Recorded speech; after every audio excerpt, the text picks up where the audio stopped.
हरये परमात्मने प्रणतः क्लेशनाशाय गोविन्दाय नमो नमः।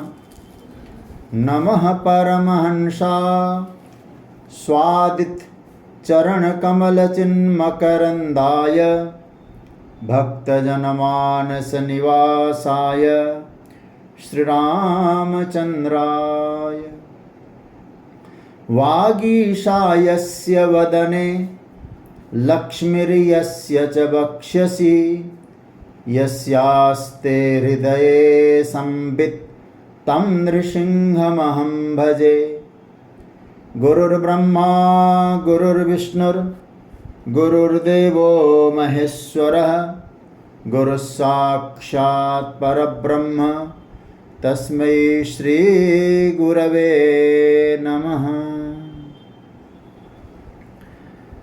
भगवत चरण कमलानुरागी सभी आत्मीय प्रिय प्रभु प्रेमीजन, हमारे स्वाध्याय से जुड़े हुए सभी स्नेहीजन, महानुभाव और विज्ञान का सदुपयोग करते हुए श्रीमद् भगवत गीता की मंगलमयी यात्रा में सम्मिलित सभी स्नेहीजनों को मैं प्रणाम करता हूँ, वंदन करता हूँ और अभिनंदन करता हूँ। प्रभु की मंगलमय कृपा करुणा से हम लोग श्रीमद् भगवत गीता की यात्रा के 18वें अध्याय में पहुँच चुके हैं। कल हम लोगों ने 18वें अध्याय का पाठ करके उसका वर्गीकरण के माध्यम से ये देखा कि क्या क्या भगवान ने इस 18वें अध्याय में 78 श्लोकों का यह विस्तृत अध्याय है। भगवान यहाँ क्या क्या कहते हैं, कितने श्लोकों में किस तत्व का उन्होंने प्रतिपादन किया, इस विषय में हम लोगों ने दर्शन किया, थोड़ा चिंतन किया और गुरुजनों के कृपा प्रसाद से कुछ हम लोगों ने उस पर सोचा विचारा। आज अब हम लोग इस अध्याय का प्रारंभ करने जा रहे हैं। इस अध्याय का नाम है मोक्ष संन्यास योग। इसको यदि बहिरंग दृष्टि से देखें, कुछ महापुरुषों का इस प्रकार का भी चिंतन है, मोक्ष लक्ष्य है और संन्यास साधन है। मतलब संन्यास मार्ग है, पहुंचना मोक्ष तक है। और संन्यास से ही मोक्ष तक की यात्रा को पाया जा सकता है। मैं जब संन्यास की बात कहूँगा, अभी भगवान संन्यास की व्याख्या करने ही वाले हैं, किसको संन्यास कहेंगे। संन्यास का अर्थ आप लोग ये मत लगाइएगा कि इस प्रकार का कोई विशेष चिन्ह उसका हो, इस संप्रदाय का हो, इस प्रकार का उसका रूप हो। इसे हम लोग संन्यास की संज्ञा नहीं दे सकते। संन्यास किसको कहा गया है, यहाँ भगवान ने उसका एक बड़ा सुंदर सूत्र आगे व्याख्या की। तो इस अध्याय को यदि हम नाम के अनुसार देखें तो जीवन का चरम लक्ष्य है मोक्ष की प्राप्ति। मोक्ष की प्राप्ति का अर्थ ही होता है कि मैं स्वयं को जान सकूं, मेरे परमात्मा को मैं उपलब्ध हो सकूं, भगवान और मुझ में जो अभिन्नता है उसको मैं जान सकूं और उसको बाधा पहुंचाने वाले जो मोह है मैं उस मोह का क्षय कर सकूं। यही तो मोक्ष है। तो उस मोक्ष की यात्रा के लिए भगवान कहते हैं संन्यास एक साधन है। और एक बड़ी अनूठी चीज है संन्यास। हमने आप लोगों ने भी सुना होगा जब सिकंदर भारत आया लूटने के लिए, विजय हासिल करने के लिए, तो इतिहास में ऐसा मिलता है कि सिकंदर प्लेटो का शिष्य था। और प्लेटो के बारे में तो जो पढ़े लिखे लोग हैं वो जानते हैं, बहुत बड़ा दार्शनिक था, बहुत बड़ा ज्ञानी था। तो प्लेटो ने कहा कि सिकंदर आप जा कहाँ रहे हो? बोले मैं भारतवर्ष जा रहा हूँ। तो वहाँ एक सन्यासी को लेके आना तुम। सन्यासी क्या चीज़ है? ये भारतवर्ष का ही देन है। और भारतवर्ष का देन है, मैं कहूँगा भारतवर्ष का भी नहीं, सनातन का देन है, सनातन परंपरा का देन है। कि सन्यास जो शब्द है ये भारत के लिए, सनातन हिंदू परंपरा के लिए बहुत सुंदर एक देन है, एक उपहार है। मैं तो समझता हूँ यह सन्यास का जो फूल है ना, ये हमारे भारतवर्ष में ही खिला है। ये भाव विचार करना। अब मैं आप लोगों को बिना किसी रुकावट के आगे ले जाऊं, तो इस अध्याय को मैंने देखा सन्यास के द्वारा मोक्ष की प्राप्ति। इसको हम लोग एक शब्द में यदि हम एक वाक्य में कहें तो ये भी बन सकता है। अब अर्जुन की यहां आखिरी जिज्ञासा है। मैं आखिरी जिज्ञासा क्यों कह रहा हूं? क्योंकि इसके बाद अर्जुन पूछते नहीं कुछ भी, निर्णय करते हैं कि मुझे क्या करना है। करिष्ये वचनम तव, कल हम लोग जो चर्चा कर चुके हैं। इसलिए जब शुरुआत की जिज्ञासाओं को लेते लेते हम लोग कहाँ पहुँच गए? अर्जुन की आखिरी जिज्ञासा में। अर्जुन ने जो यहाँ बात कही है ये उनका अब अंतिम जो जानने के लिए जो जिज्ञासा व्यक्त की है उसको हम लोग दर्शन करते हैं। तो आइए हम श्रीमद् भगवद गीता के 18वें अध्याय का पहला जो श्लोक है उसको हम लोग पढ़ते हैं। श्री परमात्मने नमः। अथ अष्टादशोऽध्याय। अर्जुन उवाच सन्न्यासस्य महाबाहो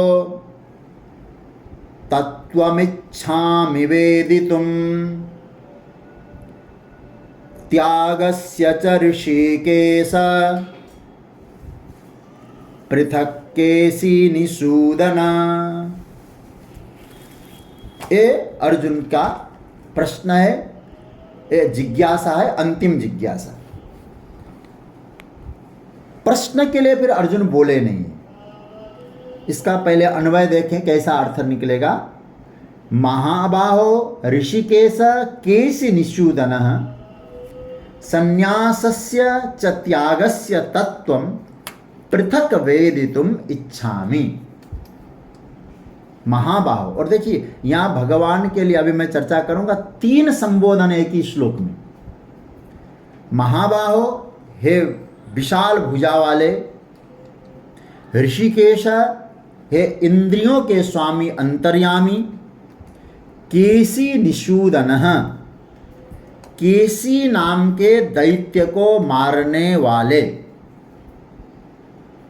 मैं मतलब अर्जुन सन्न्यासस्य च त्यागस्य, सन्यास और त्याग को,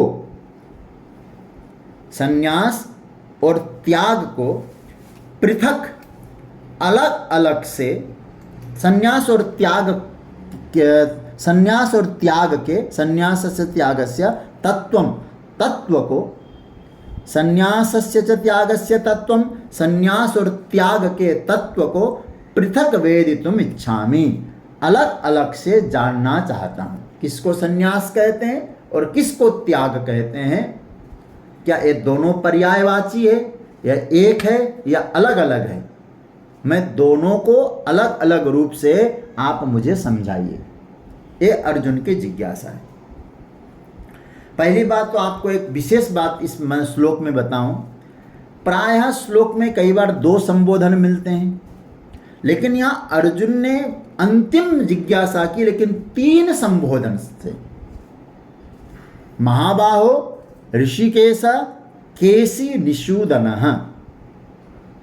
मतलब क्या हुआ, यह 3 संबोधन का। पहले तो महाबाहु, आपकी भुजाएं बहुत विशाल है, इसका मतलब है आपके द्वारा ही हम रक्षित हैं बाहर से,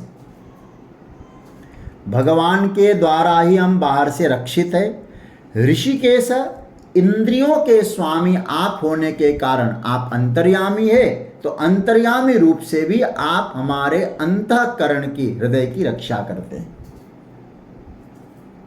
अच्छा महाराज, कोई विपत्ति आ जाए तो केसी निषूदन। केसी निषूदन का अर्थ होता है केसी नाम के दैत्य, जो आप लोगों ने भागवत में सुना होगा, अध्ययन किया होगा। कंस का भेजा हुआ एक दैत्य ब्रज में आया, उसका नाम था केशी। वो घोड़े के रूप में आया और भगवान ने उस केसी को, जो घोड़े के रूप में आया था, उसको मारा। तो निषूदन का अर्थ होता है मारना, इसलिए केसी नाम के दैत्य का आपने वध किया, तो केसी निषूदन। इसका अर्थ यह है कि जैसे प्रभु आपने, जो घोड़ा तो था नहीं, वो था दैत्य, रूप बदल के आया। तो ऐसा रामचरितमानस में तो जब भगवान राम का विवाह हुआ था ना, घोड़े को काम का रूप भी माना है। भगवान काम पर बाजी, स्वयं कामदेव घोड़ा बन के आता है और भगवान उस पर सवार होते हैं। अब आगे तुरंत कहा, भगवान कहेंगे ना, काम्यानाम कर्मणाम न्यासम संन्यासम कवयो विदु।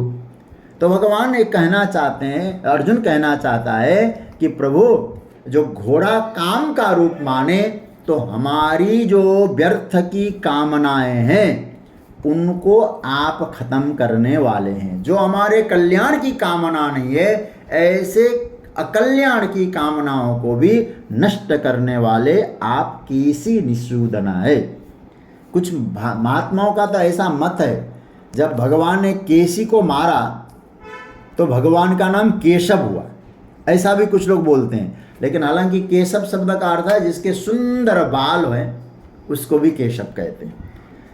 अब ये तो नाम है संबोधन, बस 3 संबोधन किया है, बस प्यारा। उसके बाद अब अर्जुन का प्रश्न क्या है, इस प्रश्न को समझते हैं पहले, फिर उत्तर पे चर्चा करनी है हमको विस्तार से। संन्यास और त्याग के तत्व को जानना चाहता हूं। तत्व शब्द का अर्थ क्या है? संन्यास और त्याग को जानना चाहता हूं बोल देता तो खत्म था। मैं संन्यास को भी जानना चाहता हूं और त्याग को भी जानना चाहता हूं। अर्जुन ने यह नहीं कहा, मैं संन्यास और त्याग के तत्व को जानना चाहता हूं। तत्व शब्द का अर्थ होता है असलियत। असलियत को मैं जानना चाहता हूं महाराज। त्याग किसको कहते हैं, संन्यास किसको कहते हैं, इसका मूल बात बताइए। केवल शब्द के द्वारा कहेंगे त्याग और संन्यास को जानता हूं तो महाराज ये तो बड़ा समस्या आ जाएगी। उसका मूल तत्व हम जानना चाहते हैं। किसका त्याग करें, किसका संन्यास करें, इन दोनों के तात्विक विवेचन हमको बताइए। इसलिए मुझे लगता है भगवान शंकराचार्य ने भी, भाष्यकार ने भी अपने भाष्य में लिखा, तत्व को याथात्म्यम, तत्वम याथात्म्यम। याथात्म मतलब जो वास्तविक है। वास्तविक त्याग क्या है, वास्तविक संन्यास क्या है, आप हमको समझाइए। मानो अर्जुन ये कहना चाहते हैं कि प्रभु, जो त्याग और संन्यास हम देखते हैं संसार में, दोनों का दर्शन करते हैं, और वही है जो देखते हैं वही है, या इससे भी कोई अलग इसका रूप हो सकता है। क्योंकि जब हम देखते हैं तो कपड़े पहनता है, विभिन्न चिन्ह धारण करता है। कई बार हम लोग कहते हैं ये त्यागी है, ये सन्यासी है। क्या यही त्याग संन्यास है? त्याग का तात्पर्य क्या है? अब कोई व्यक्ति कहे कि भाई मैंने संसार को त्यागा। अब सोचिएगा जरा, कई बार लोग कहते हैं हमने संसार को त्यागा। पहले ये तो बताइए महाराज, आप जो कहते हैं मैंने त्यागा, तो दुनिया में मेरा है क्या जो मैं त्यागूं? कभी इस पर सोचा जाए। त्याग तो अपनी वस्तु की होती है ना, या अपना कहने लायक कुछ लगता है क्या? क्योंकि जब हमने जन्म लिया था तो हम तो नग्न होके आए थे। जो दूसरे का है उसको हमने अपना माना है। अन्य की वस्तु को हम कैसे त्याग कर सकते हैं? वो तो उनका है। जैसे मैं, कोई व्यक्ति मुझे दे दे, भैया ये जरा रखना, क्या मैं उसको त्याग सकता हूं? क्योंकि मुझे तो रखने के लिए दिया उन्होंने, ये अन्य की चीज है। इसलिए मैं श्रीमद् भागवत का एक भाव आपके सामने रखना चाहूंगा अर्जुन के प्रश्न के आधार पर। जब वामन जी महाराज बलि के पास गए तो बलि ने भगवान वामन जी को क्या दिया? पहले 2 पग भूमि, संकल्प था 3 की, और 2 में भगवान ने सब कुछ नाप लिया, और तीसरा रखने के लिए जगह नहीं बची। तब बलि कहता है, महाराज आपने जो लिया वो आपका था, लेकिन इसको क्या बोलेंगे?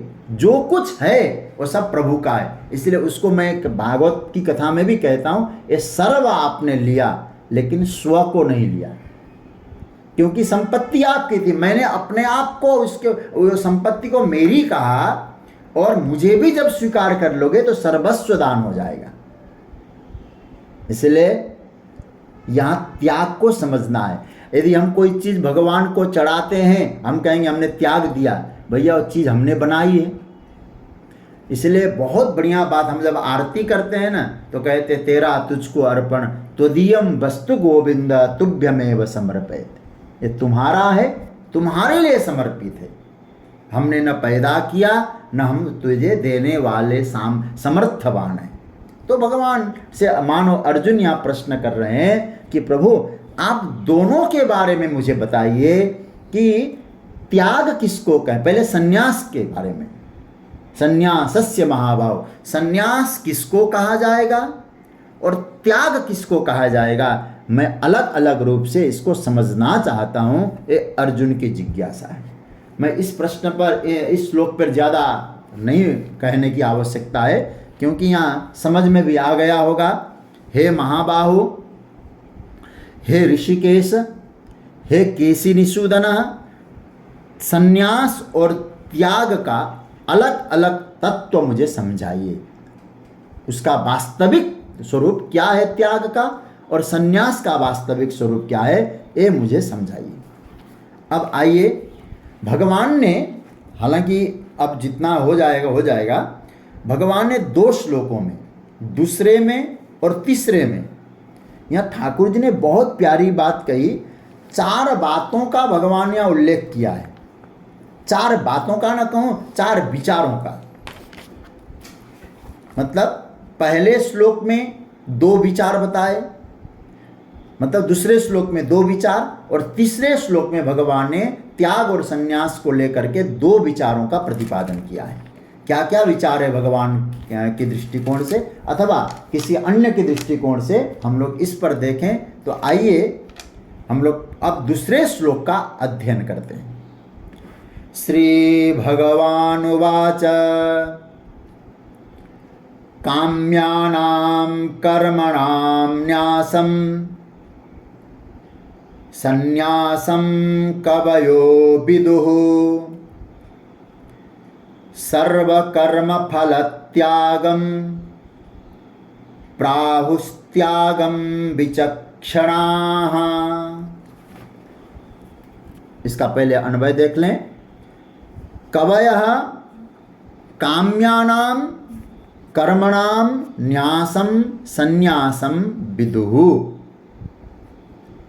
विचक्षणाः सर्वकर्मफलत्यागं त्यागं विदुः। अब इसको समझना थोड़ा। इस पहले इसका अर्थ देखें।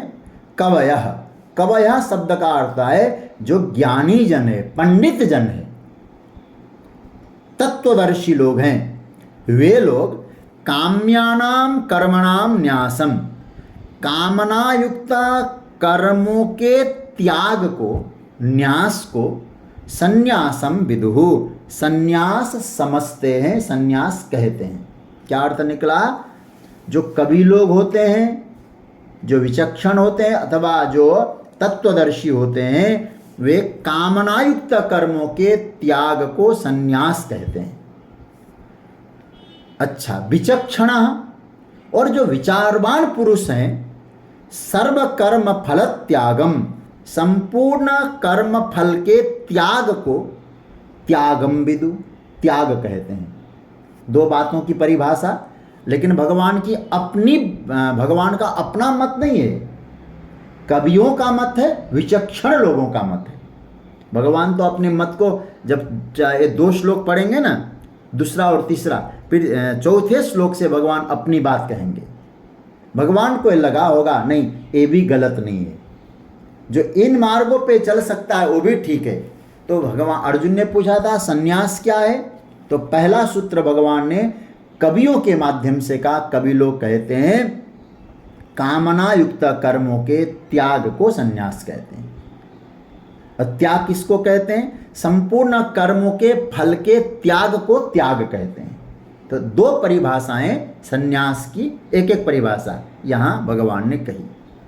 अब थोड़ा सा हम लोग चिंतन करें। यहाँ भगवान कहते हैं कि कविजन विद्वानों का विचार अब मैं तुम्हारे सामने रखता हूँ। देखिए, भगवान ने सबके मत का समन्वय किया है। जो अच्छी बातें होती है ना, भगवान ने सबका लिया है। ये नहीं कहा कि उनकी बात, जो अच्छी चीज़ है वो ठाकुर जी ने यहाँ लिया है। देखिए, पहला, काम्य कर्मों के त्याग को संन्यास, ये संन्यास की पहली परिभाषा है। जैसे काम्य कर्म क्या है, मैं आज काम्य कर्मों के विषय में 2-3 बातें आप लोगों के सामने रखूंगा, शायद समझने में बहुत सहूलियत हो जाएगी।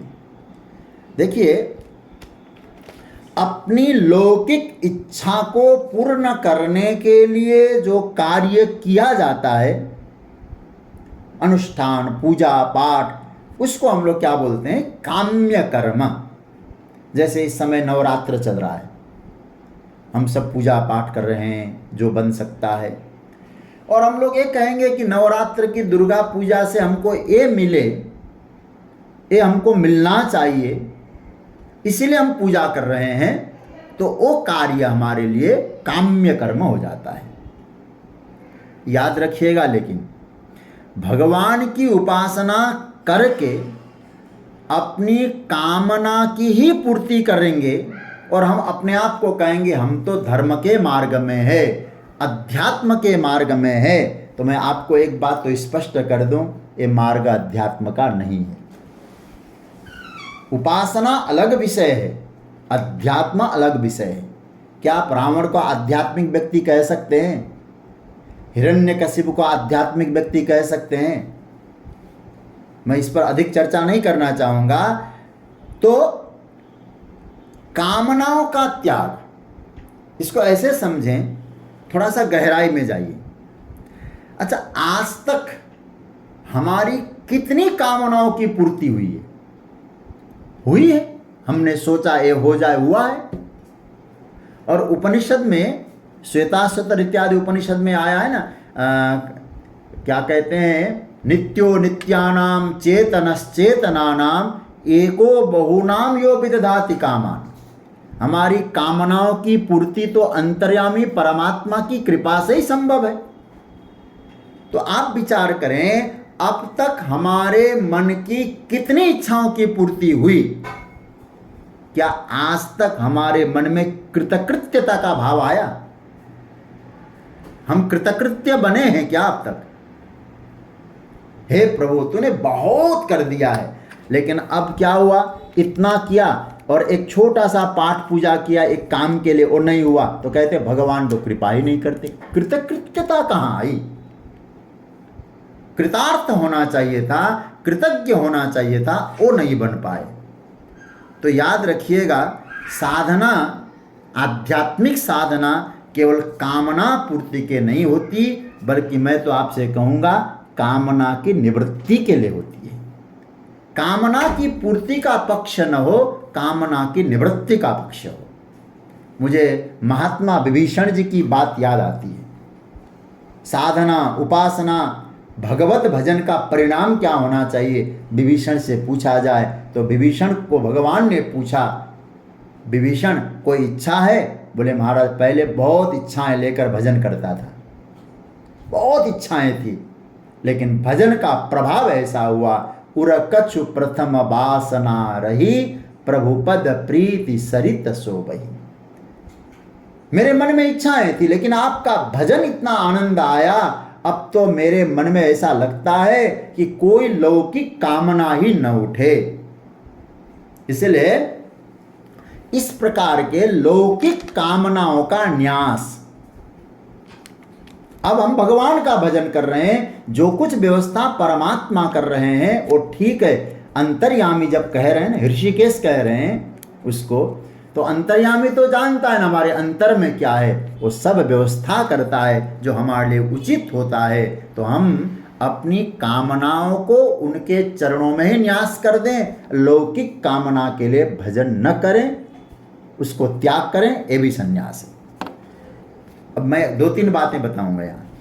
देखिए भगवान ने यहाँ क्या कहा, न्यास शब्द का अर्थ त्याग भी है, लेकिन न्यास शब्द का एक और अर्थ होता है, काम्यानाम कर्मणाम न्यासम। कामना युक्त कर्मों का न्यास, इसे संन्यास कहा। न्यास शब्द का अर्थ क्या होता है? न्यास किसको कहते हैं? ठीक ढंग से विचार करना होगा। न्यास शब्द का अर्थ 2 होते हैं। न्यास का अर्थ छोड़ना भी होता है और रखना भी होता है, इसलिए भगवान ने यहाँ न्यास का प्रयोग किया है। जैसे संस्कृत भाषा में, जैसे आजकल जो ट्रस्ट बनाते हैं ना, ट्रस्ट, ये ट्रस्ट है, ये ट्रस्ट है, एनजीओ है, ये ट्रस्ट को संस्कृत में न्यास कहते हैं। ध्यान से समझना।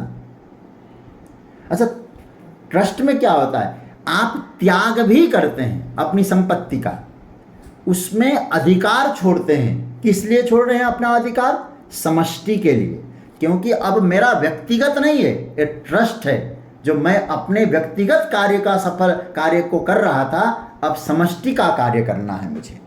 जैसे इतनी धनराशि गरीब विद्यार्थियों के अध्ययन में जाए, इतनी धनराशि छात्रवृत्ति मिले छात्रों को, चिकित्सा की सुविधा के लिए इतनी धनराशि, अन्य क्षेत्र की व्यवस्था, अस्पताल की व्यवस्था, मंदिर की व्यवस्था, जो भी रचनात्मक कार्य, धार्मिक कार्य के लिए हम लोग क्या करते हैं, बोले ट्रस्ट बना देते हैं जिससे कि चलता रहे। अब तक क्या था, ट्रस्ट जब नहीं था तो समष्टि था, और ट्रस्ट बनाया तो व्यष्टि हो गया।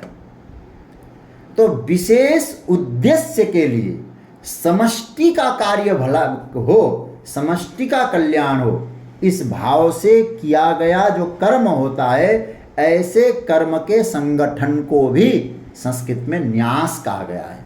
तो न्यास का मतलब क्या है, आपने छोड़ा किस लिए, बोले उस विशेष काम के लिए। तो विशेष काम का संकल्प लेना, उसको छोड़ना समष्टि के लिए, ये न्यास है। एक विलक्षण हेतु के लिए आपने न्यास किया है, एक किसी विशेष पर्टिकुलर कोई का बढ़िया सा हेतु है आपका, तो आपने, किंतु छोड़ा क्या जाता है, ये इतना विचारणीय नहीं है। विचार करना थोड़ा सा, सभी कर्म को छोड़ा हो ऐसा नहीं, केवल क्या है, काम्यानाम कर्मणाम न्यासम। ये बहुत महत्वपूर्ण है, बहुत ध्यान दीजिएगा इस पर। संन्यास, यहां कोई वस्त्रों से संन्यास की चर्चा भगवान नहीं कर रहे हैं, इसलिए संन्यास को समझना चाहिए। भगवान ये भी नहीं कह रहे, मैं कह रहा हूं, ऐसा बड़े बड़े योगी जनों का, विद्वानों का मत है अर्जुन, काम्यानाम कर्मणाम न्यासम। तो इसका मतलब क्या है, काम्य कर्मों का न्यास, सभी कर्मों का न्यास भगवान ने नहीं कहा है। इसका ऐसा स्वरूप होना चाहिए काम्य कर्म किसको कहते हैं, और एक रूप से समझने, जिसकी हमें बहुत आवश्यकता हो, बहुत जरूरत है, मुझे व्यक्तिगत जीवन में उसकी जरूरत हो, उसका त्याग। जैसे अब एक उदाहरण मैं आपको दूं, घर में भोजन बना, सब लोगों ने भोजन पाया, भोजन पाने के बाद आपके पास दो चार रोटियां बच गई, दो चार रोटियां बच गई। उसी समय एक भिक्षुक आया मांगने वाला, उसने कहा कि महाराज कुछ दे दो। आपने उन रोटियों को, सब लोग भोजन कर चुके हैं, उसको दे दिया, तो आप विचार करना, वहां आपको प्रसन्न नहीं होना चाहिए कि मैंने त्याग किया। आपने संन्यास किया, न्यास किया, उसको हम न्यास नहीं कह रहे हैं। वैसे भी वो दो रोटी क्या करते आप, जो बच गई, क्योंकि आप सबका तो पेट भर चुका, हम सबका तो पेट भर चुका है ना, अब उसका करते क्या, बचा हुआ था सो हमने दे दिया, क्योंकि आपके उपयोग में नहीं था इसलिए आपने दे दिया। इसका नाम संन्यास नहीं है, इसका नाम जो है त्याग नहीं है। जो मेरे पास है, मुझे उसकी बड़ी आवश्यकता है, उसे किसी अन्य के लिए दे देना, अरे भैया मुझे आवश्यकता है, उसको भी आवश्यकता होगी ना, चलो कुछ अंश मैं उसको दे दूं। और महाराज हमारे यहाँ कहा जाता है, अभी हम वर्षाने में थे ना, पूज्य स्वामी जी वहाँ के महाराज जी कह रहे थे कि मेरे गुरुदेव का एक आदेश है यहाँ कि जो बाहर से आए वो भूखे न जाएं, भोजन न बचे तो तुम भूखे रह जाओ, लेकिन आने वाले को भोजन करा के ही भेजना। इसका नाम है त्याग, इसका नाम है संन्यास। तो इसका मतलब है मुझे भोजन की आवश्यकता है और मुझे आवश्यक चीज उसको देनी है, काम्यानाम कर्मणाम न्यासम, उसका नाम है संन्यास। इसलिए इस अर्थ में ध्यान देना।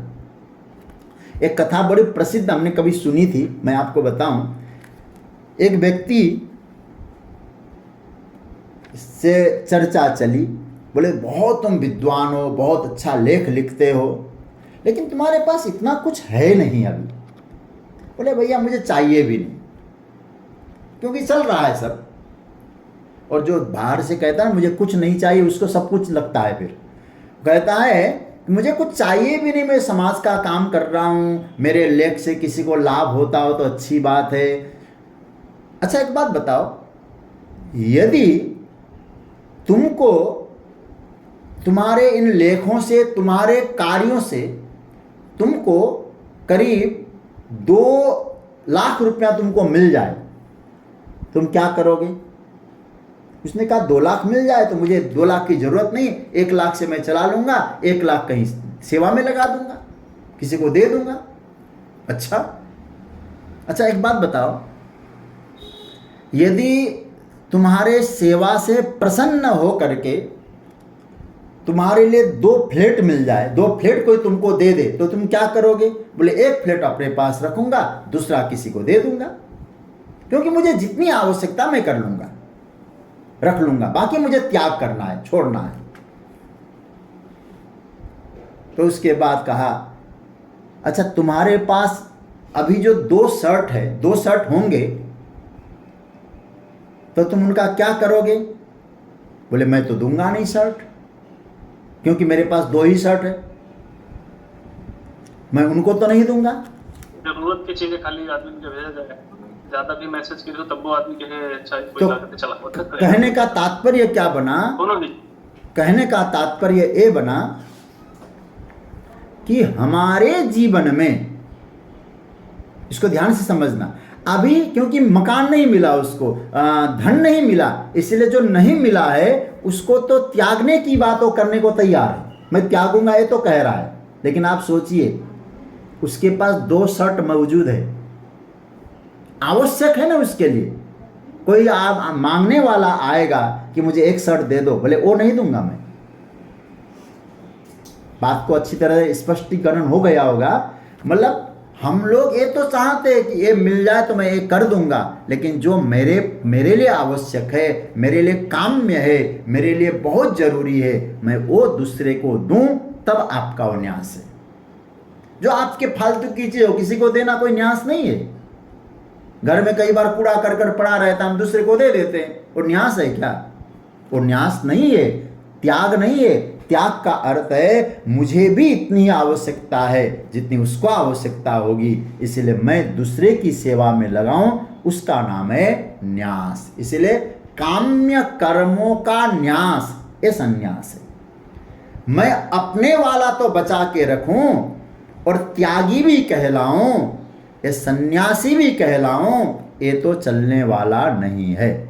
ये ध्यान से समझना। इसलिए प्रिय स्वजनों, इसको कई रूपों में हमें समझना होगा।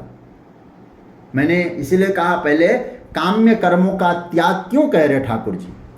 काम्य कर्मों के दूसरे ढंग से समझने की भी हम कोशिश करें। ध्यान से समझना इसको भी। देखिए, कर्म दो ढंग से होते हैं। दो ढंग से कहूंगा, दो तरह से। एक कर्म अनिवार्य कर्म है और एक कर्म काम्य कर्म है। वो ध्यान से समझिएगा। अनिवार्य कर्म और काम्य कर्म, मतलब अनिवार्य कर्म आवश्यक कर्म।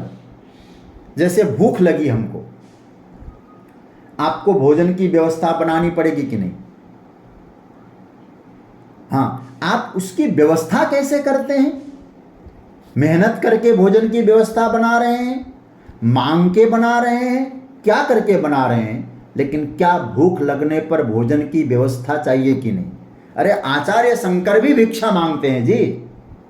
एक अन्नपूर्णा स्तोत्र आता हमारे यहाँ, उसमें क्या कहा गया है? अन्नपूर्णे सदा पूर्णे शंकर प्राणवल्लभे ज्ञान वैराग्य सिद्ध्यर्थम भिक्षाम देहि च पार्वती। हे अन्नपूर्णे, शंकर के प्राण वल्लभा, हम आपसे भिक्षा मांगते हैं। किस लिए भिक्षा मांगते हैं? बोले ज्ञान और वैराग्य की सिद्धि के लिए हम आपसे भिक्षा की याचना करते हैं। हमें आवश्यक है अन्न। प्यास लगेगी तो पानी की आवश्यकता होगी, और प्यास लगे और आप कहो हम पानी का त्याग करेंगे तो पानी नहीं पिएंगे, आत्महत्या हो जाएगी और आत्महत्या का पाप लगेगा। वर्षा हो रही है, छत चाहिए कि नहीं, छप्पर चाहिए कि नहीं, धूप है तो छाया खोजेंगे। आप इन सबको काम्य कर्म मत कहिएगा, ये आवश्यक है। घर मुझे जरूरत है, मैंने घर बनाया, क्योंकि मेरे यहाँ काम करने वाले बहुत है, उनके घर में मेरे काम करके जो उनको पगार मिलता है उससे उनके घर के चूल्हे जल रहे हैं। ये मुझे कर्म करना है। इसको काम्य कर्म की श्रेणी में तुरंत मत लीजिएगा, बहुत समझना है इनको। ये अनिवार्य है हमारे लिए। काम्य कर्म क्या है फिर? जो भगवान यहां कहते हैं काम्य कर्मों का न्यास, काम्य कर्मों का त्याग। भगवान यहां क्यों ऐसा कह रहे हैं? मैं जब काम्य कर्म की चर्चा करता हूं तो महापुरुषों के ग्रंथों का अध्ययन करके एक दो चीजें मैं आपके सामने, क्योंकि केवल संतों के जूठन ही आपके सामने परोस रहा हूं। वासनाजन्य कर्म, वासनाजन्य कर्म, वासनाजन्य कर्म वो क्या कहेंगे? हमको बड़ा चाहिए। क्या चाहिए? पद हमें बड़ा मिले, प्रतिष्ठा हमको बड़ी मिलनी चाहिए। एक छोटा मकान नहीं, हमको बड़ा मकान होना चाहिए। ये छोटे ना हो, शायद हमको इसकी आवश्यकता भी न हो, पर चाहिए बड़ा। ये हमारी आकांक्षा, ये हमारी जरूरत की आकांक्षा नहीं है। जरूरत की आकांक्षा बिल्कुल नहीं है, ये हमारी अहंकार की आकांक्षा है। क्यों?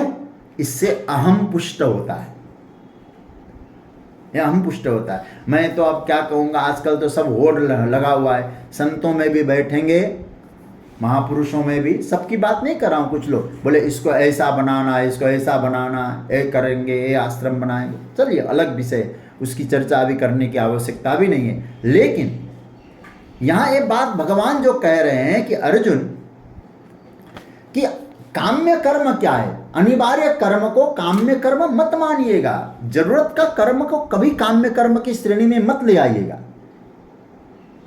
फिर अच्छा, कभी हम लोग इतिहास पढ़ते हैं ना, इतिहास पढ़ते हैं तो इतिहास की बात ही क्या करूं। एक व्यक्ति हमको मिले, एक संत ही मिले हमको कभी। उन्होंने क्या कहा, महाराज जी हमने व्यवस्था कर रखी है। बोले क्या? मरने के बाद हमारा इतना बड़ा तो बन जाए, मंदिर बन जाए, इतना बड़ा, इतनी बड़ी व्यवस्था हो जाए, इतना बड़ा कब्र। अरे इतिहास में हम पढ़ते हैं इस बात को, पीछे क्या पता लोग बनाए या न बनाए। कोई सदाचारी शिष्य हो तो गुरु की स्मृति में बना देगा, मेरे गुरु है, परम पूज्य है और बना लूंगा। लेकिन आप विचार करिएगा, कई लोग तो क्या कहते हैं, बोले हम पहले से इतनी जमीन तैयार करके रखें जिससे कि मेरी समाधि बन जाए। तो कहने का ये वासनाजन्य कर्म और काम्य कर्म को समझ, अच्छी तरह समझना। वासनाजन्य कर्म ही काम्य कर्म है। अरे भाई प्यास लगती है पानी चाहिए, भूख लगती है भोजन चाहिए। संन्यास का अर्थ क्या है? जरूरत ही शेष रह जाए, जो हमारे लिए जरूरत नहीं है वो खत्म हो जाए, गैर जरूरत और मिट जाए, जो हमारी जरूरत भर की चीज है वो बनी रहे। इसका नाम है संन्यास। कितना प्यारा सूत्र भगवान ने यहां दिया है। मतलब एक कामना पैदा कैसे होती है, आप हम लोग कभी चिंतन करें, क्योंकि हम सब उसी श्रेणी में, विशेष करके मैं अपने बारे में कहूं, हम उसी श्रेणी में रहते हैं। एक पागलपन से, एक अहंकार से ये हम लोग कामना को उत्पन्न करते हैं। और जो ये सब हट जाए, केवल मेरी जरूरत भर रह जाए, अगर हम इस तथ्य को समझ लें तो मैं आपको कह सकता हूं, गंभीरता से चिंतन करें तो जीवन बड़ा आसान हो जाएगा। समझ में आना चाहिए हमको जीवन में चाहिए कितना। कभी हम लोग कभी एकांत में बैठकर, गीता तो एकांत में चिंतन करने की चीज है, कभी एकांत में बैठ के सोचें हमको पूरे जीवन में चाहिए कितना। बुरा मत मानिएगा, हमको सुखी होने के लिए कम चाहिए, दुखी होना है ना तो ज्यादा चाहिए, और बड़ा चाहिए, कम से काम नहीं चलेगा। दुखी छोटे से नहीं होता, दुख के लिए हमको विराट आयोजन करना पड़ेगा। निश्चिंत रहना है, निर्द्वंद रहना है तो छोटे से आपको चल जाएगा काम। किंतु किसी को यदि सिकंदर बनना हो तो वो थोड़े से चलेगा क्या? बड़ा चाहिए। फिर वो क्या करेंगे? अहंकार को पुष्ट करेंगे, अहंकार बढ़ेगा हमारा उससे। और इसलिए क्या बोलते हैं हम, जो कहते हैं ना, ये इतना मेरा, इतना है मेरा, ये है मेरा, इससे अहंकार की पुष्टि होती है। तो भगवान क्या कहते हैं? काम्यानाम कर्मणाम न्यासम संन्यासम कवयो विदु। ये जो कवि लोग हैं ऐसा कहते हैं अर्जुन, काम्य कर्मों का त्याग, वासनाजन्य कर्मों का त्याग, जरूरत कर्मों का त्याग नहीं है। गहराई से सोचिएगा, हम बहुत सारी ऐसी चीजें इकट्ठा करते हैं जो गैर जरूरत है, और जितना अधिक हम लोग एकत्रित करते हैं ना, और विचार करिएगा हम उतने ही दुखी होते हैं, उतना ही चिंतित होते हैं। छोटे से कोई दुखी नहीं होता है। यह बड़ा विचित्र गणित है महाराज, ये मैथमेटिक्स बड़ा समझना पड़ेगा। हम सोचते हैं और थोड़ा मिल जाए, किस लिए? बोले सुखी होने के लिए, और सुखी हो जाएंगे, और थोड़ा मिल जाए और सुखी हो जाएंगे, पर होता उल्टा है। अधिक होता जाता है और दुखी होते जाते हैं। यही काम्य भाव हमें कहता है थोड़ा कर लो, यहां तक तो आ जाए। यहां तक आ गए और क्या बोला जा रहा है? यहां तक तो तुम आ गए ना, और आगे बढ़ो तो और आनंद आएगा। फिर ऐसा लगता है फिर हम आगे बढ़ें, आगे जा रहे हैं, आगे जा रहे हैं, सुखी हो जाएंगे, हो जाता है उल्टा। इसलिए फिर बाद में जाके आपको लगता है भैया अब तो जब हमारे पास कम था ना तो ही हम सुखी थे। फिर आप कहेंगे, अच्छा, मैं एक छोटी सी बात आपसे कहूं, जब हम लोग बचपन में थे ना, कभी हम लोग चिंतन करें, अपने बचपन को याद करें, क्या सुख था। उसका एकमात्र हेतु, उस समय हमारे पास कुछ भी नहीं था, कोई संग्रह नहीं था। हाँ, जरूरतें थी, जो हमारी आवश्यकताएं थी। भूख या आवश्यकता, भोजन मिल गया, प्यास, जल मिल गया, खेलने गए, थक गए, घर आकर सो गए। अब सोचिएगा जरा इस विषय पे। और फिर हम लोग जब जैसे आनंद ले रहे, और मालिकियत वाली बात तो वहां थी नहीं, मैं मालिक हूं, इसका स्वामी हूं, कुछ आता ही नहीं था। आप अभी भी छोटे छोटे गांव में जाके शिशुओं को देखिएगा, मैंने देखा है महाराज, इसीलिए कह रहा हूं। ये जो हमारे आसाम में मैंने एक दो अनुभव किया, आज मुझे वो याद आ रहा था, मैं आप लोगों के साथ शेयर करूं। जो बागान में काम करने वाले जो मजदूर हैं, अपने छोटे छोटे बच्चों को वहाँ, वो जो बागान में काम भी करते चाय के बागानों में, और बच्चों को वहाँ ले जाते हैं। और बच्चे क्या करते हैं, कोई छोटे इधर कंकड़ इकट्ठा करता है, कोई रंगीन पत्थर इकट्ठा करता है, उसमें कोई रंग भरता है। और मैंने बच्चों को देखा, तितलियों को इकट्ठा कर रहे थे, वो तितलियों को इकट्ठा कर रहे थे। अब मुझे लगता है कभी इतने आनंदित हो रहे थे। और इधर सच्ची बात तो यह है, वो तितलियों के पंख को बीन रहे, और महाराज वो लोग घर जब आते हैं तो ऐसा लगता है कोई शहंशाह चला आ रहा। तो उनको देख के तो हम ही कह सकते हैं, काश बचपन वापस मिल जाता। हाँ, वो बचपन की स्थिति, बचपन का आनंद हमको मिल जाता। इसलिए मुझे एक वो है ना, आप लोगों ने दैवी संपद मंडल का नाम सुना होगा, जैसे परमार्थ निकेतन ऋषिकेश में परमार्थ आश्रम, वहाँ सुबह सुबह एक प्रार्थना होती है।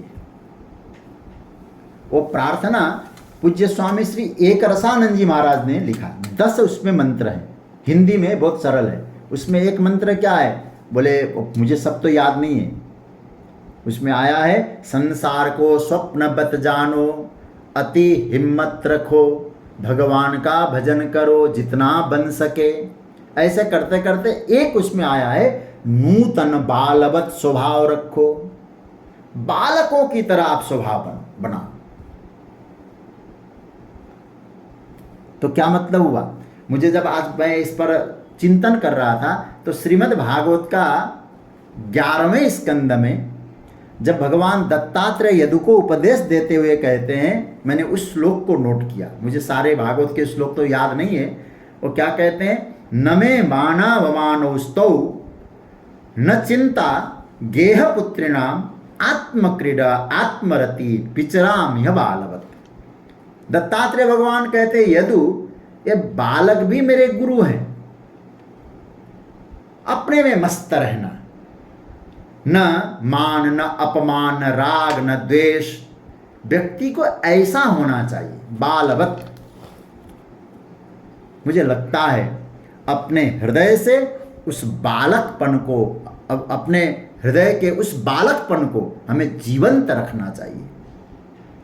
भगवान यहाँ जो, मैं थोड़ा सा इधर गया तो अब विचार करिए, भगवान कह रहे हैं, काम्यानाम कर्मणाम न्यासम संन्यासम कवयो विदु।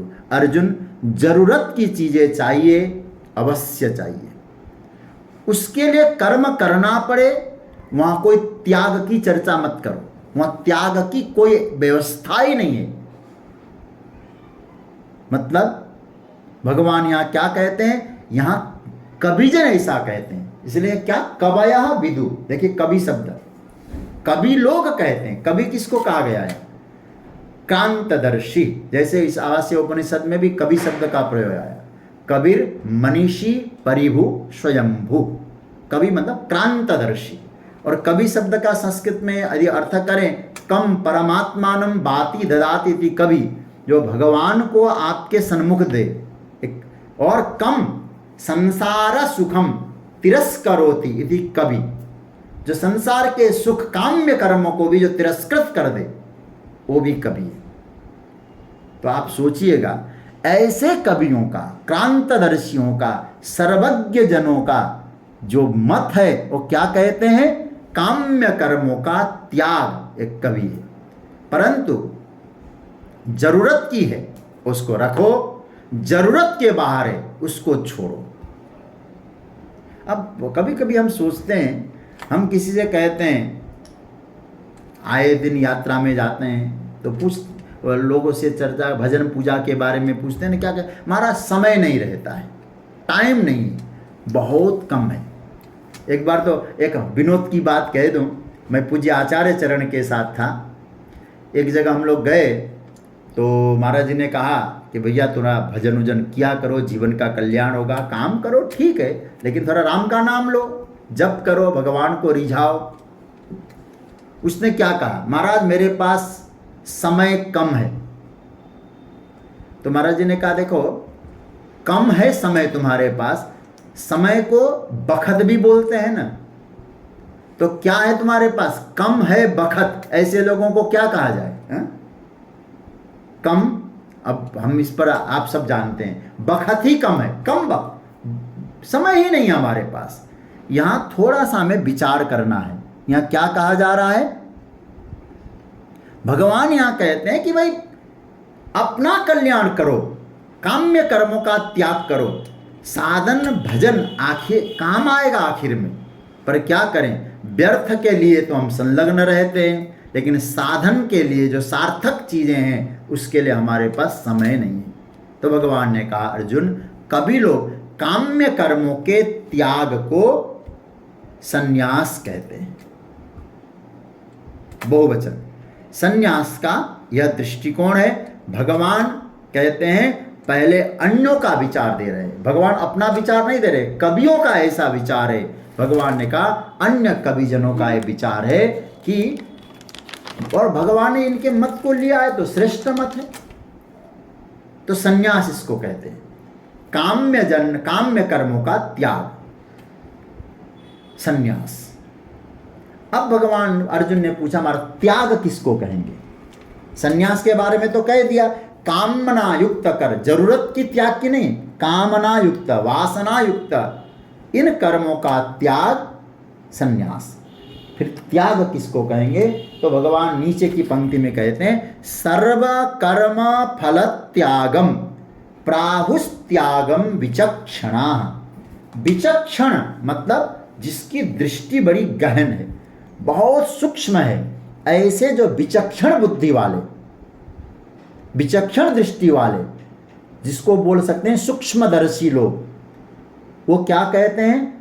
सभी कर्मों के फल के त्याग को त्याग कहा गया है। मतलब काम्य कर्मों के त्याग को संन्यास और कर्म फल के त्याग को त्याग, सर्व कर्म फल त्यागम। इस पर थोड़ा सा विचार करें, जितना समय है उतने में।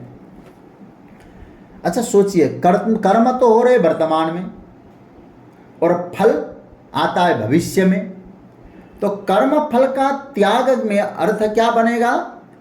कि एक अर्थ यह है कि जो हम कर्म कर रहे हैं उस समय हमारा ध्यान 100% कर्म में लगना चाहिए। भविष्य की चिंता को लेकर करेंगे तो ठीक ढंग से हमारा कर्म नहीं बनेगा, और कर्म ठीक नहीं होगा तो फल भी बिगड़ जाएगा। इसलिए योगी जन भी कर्म करते हैं। भगवान ने श्रीमद् भगवद गीता के 5वें अध्याय के 11वें मंत्र में कहा है, कायेन मनसा बुद्ध्या केवलै इंद्रियैरपि योगिनः कर्म कुर्वन्ति संगम त्यक्त्वात्म शुद्धये। अपने आत्मशुद्धि के लिए योगी जन भी कर्म करते हैं। मैं एक बात आपसे कहूं, ये अनूठी दृष्टि है भगवान की, यहाँ समझना चाहिए हमको। सामान्य रूप से हमको समझ में नहीं आएगा कि कर्म फल का त्याग क्या होता है। पहली वाली चीज शायद समझ में भी आ जाए। क्या समझ में आ जाए? कि जरूरत भर का कर लो, जो जरूरत नहीं उसको छोड़ दो, संन्यास। ये सीधा सा गणित है, इसमें कोई दिक्कत नहीं आएगी। लेकिन दूसरी बात जो भगवान कह रहे हैं उसका अर्थ तो, यदि मुझसे कोई कहे कर्म फल का त्याग, उसका मैं उदाहरण दूंगा श्री कृष्ण, श्री जनक जी। ये है महाराज मंत्र दृष्टा ऋषि। क्या कहा जा रहा है? पकड़ना छोड़ना, इन बातों को छोड़ दो, सिर्फ फल त्याग करो, फलाकांक्षा न हो।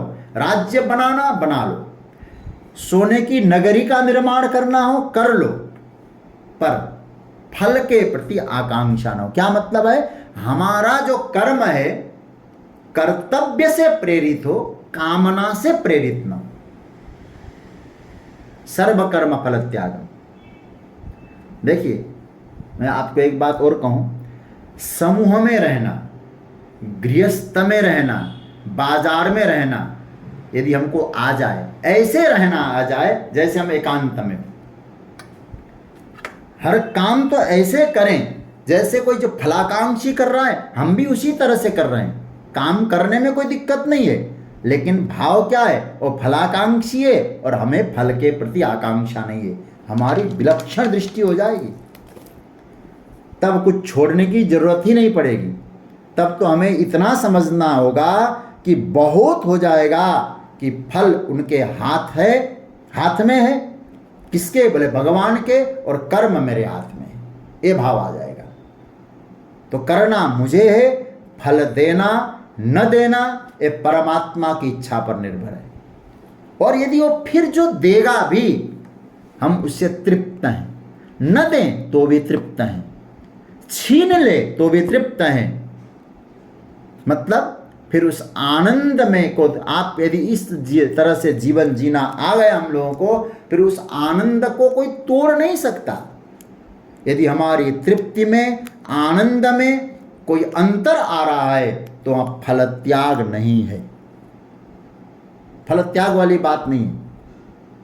राज्य किया है जनक जी ने, स्वर्ण नगरी का निर्माण करवाया भगवान ने, ये कर्म नहीं किए नहीं, लेकिन जब उनके सामने ही पूरे सोने की नगरी डूबती है तो भगवान मुस्कुराते हैं। तो देखिए, मैं एक बात और कहूं, बुद्ध का मार्ग को मैं सरल कह सकता हूं, घर द्वार छोड़ के। महावीर का मार्ग भी सरल है, त्यागी पुरुषों का मार्ग भी सरल है। और मैं कहे उसमें हो सकता है कछु लेना न देना, मगन रहना, कुछ लेना देना नहीं, मगन रहना है। पर याद रखना, श्री कृष्ण का जीवन, जनक का जीवन, रहना घर में, रहना परिवार में, रहनी व्यवस्था के अनुसार, तो मुझे लगता है वो ज्यादा निकटता का अनुभव हम लोग कर पाएंगे उसमें। क्यों? बोले सब है लेकिन अनासक्ति है, सब है फलाकांक्षा नहीं है। ये स्थिति कोई विशेष विभूति साध पाएगी। इसलिए महल में बैठा है, उसको मालूम ही नहीं कि मेरे पास महल है, रत्नों से घिरा है, लेकिन सभी रत्नों से वो बेखबर है, कोई खबर नहीं। तो इसका मतलब है कर्म हो रहे हैं, कर्म को करिए, जो आपको मिला है ना कर्म, उसको खूब निष्ठा से करिए, लेकिन आप फलाकांक्षा के प्रति, फलाकांक्षा मतलब जो प्रभु ने उस कर्म के फल का विधान बनाया, उसमें यदि आप प्रसन्न नहीं है तो श्री कृष्ण के सूत्र के अनुसार आप त्याग नहीं कर पा रहे। जैसे शंकर भगवान ने कर्म किया है ना, सती को समझाने का कितना प्रयास किया है भगवान शंकर ने। आप रामचरितमानस पढ़िए, जब कुंभज ऋषि के यहाँ से दोनों लौट के आ रहे थे तो भगवान शंकर ने कितना प्रयास किया। सती जिनकी कथा अभी हम ऋषि से सुन के आए वही भगवान है। इतिहास की बातें सुनाई, कई बातें। क्या एक कर्म नहीं था उनका? कर्म था। उसके बाद सती नहीं मानी और वहां जा करके राम जी की परीक्षा करी, और परीक्षा करने के बाद आती है, झूठ बोलती है। अब भगवान शंकर ने प्रयास नहीं किया, बिल्कुल नहीं, खूब प्रयास किया, लेकिन परिणाम उनके अनुकूल नहीं रहा, अनुरूप नहीं रहा। तो भगवान शंकर क्या कहते? हरि इच्छा भावी बलवाना हृदय विचारत शंभु सुजाना। अरे भाई मैंने 100% किया अपना काम, कोई कोताही नहीं बरती, आलस्य नहीं किया, प्रमाद नहीं किया, प्रामाणिकता से मैंने कर्म किया, लेकिन परिणाम तो परमात्मा के हाथ में है ना। तो अब इस हरी इच्छा हम उसको स्वीकार कर लें तो आप परम त्यागी हैं। कर्म करते समय कर्म के फल को आप यथावत प्रभु का प्रसाद समझकर स्वीकार कर लें तो मैं समझता हूं श्री कृष्ण का एक गीता का सूत्र हमारे जीवन में उतरेगा। सर्व कर्म फल त्यागम प्राहुस्त्यागम विचक्षणा। सूक्ष्मदर्शी लोग, विचक्षण लोग कहते हैं कर्म तो करें, कर्म फल का त्याग करें तो महाराज उसके लिए क्या कहा जाएगा, वो वास्तव में त्याग है। तो इस श्लोक में दो बातें आई, काम्य कर्मों का न्यास ये संन्यास है और कर्म फल का त्याग ये त्याग है। ये दो परिभाषाओं में भगवान ने बात कही। तो आप लोगों ने इस पर चिंतन किया, मनन किया और खूब मनन करते रहिए। उसके बाद फिर कल हम लोग दो मतों का और चर्चा करेंगे। भगवान कहते हैं कुछ लोगों का ऐसा मत है कर्म ही सारे दोष युक्त है, सारे कर्म दोषपूर्ण है, इसलिए उनको त्यागो। और कुछ लोग क्या कहते हैं यज्ञ दान तप कर्म तो कभी छोड़ना ही नहीं चाहिए। कुछ लोग कहते हैं कर्म को पूरी तरह से खत्म कर दो, पूरा त्यागो। और कुछ कहते हैं नहीं, यज्ञ दान तप ये कर्म तो त्यागने के लिए नहीं है। एक कुछ और लोगों का मत है, इन मतों पर भी हम लोग चिंतन करेंगे। लेकिन आज दो मत हमने देखा। एक मत यह है संन्यास का, ये भगवान ने कवियों के मत से कहा कि काम्य कर्म, वो काम्य कर्म की विस्तार से चर्चा हुई, उसका न्यास, उसका समर्पण, उसका त्याग ये संन्यास है। और त्याग किसको कहते हैं, संपूर्ण कर्मों के फल का त्याग ही वास्तव में त्याग है। वस्त्र त्यागना, शरीर त्यागना, आपके लिए जो अनावश्यक चीजें उसको फेंकना ये त्याग नहीं है। मैं कर्म तो निष्ठा से करूं, कर्म फल जो मिलता है उसको स्वीकार करूं और कर्म फल पर ही हमारा फोकस बना रहे, ये हम उसको छोड़ते हैं, इसी का नाम है त्याग। तो भगवान यहाँ 18वां अध्याय को जो प्रारंभ करते हुए संन्यास और त्याग की चर्चा करते हैं। आगे की चर्चा अब हम